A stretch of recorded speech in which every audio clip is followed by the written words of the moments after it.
The campaign to keep money transfers to Somalia flowing has been getting some high-profile help. But in spite of petitions to number 10 Downing Street, Barclays is one of the last banks to pull the plug on some of its money transfer trade, leaving the firms involved struggling to find alternative arrangements.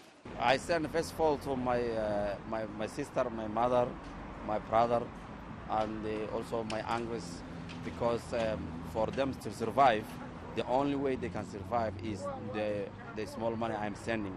That makes difference for their life. So without my money, they can't survive. So that was very important for me.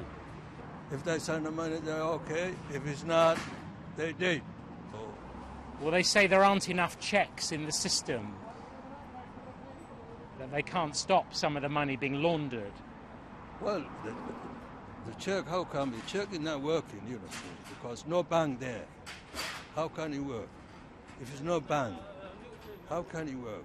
I know the money I'm sending to my sister, she paid her bill, she paid her rent, she paid food, and also the medical requirement. Every penny we send it to the family go to that area. And I am sure 100% without me supporting as a British who's living in this country as a taxpayer, they will not survive. Barclays said in a statement it had faced difficult decisions over money transfers to those in need.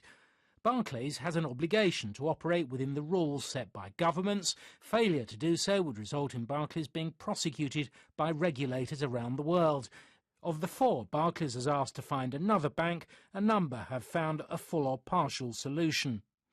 But what's now uncertain is if remittance firms affected will be able to continue their current UK operations.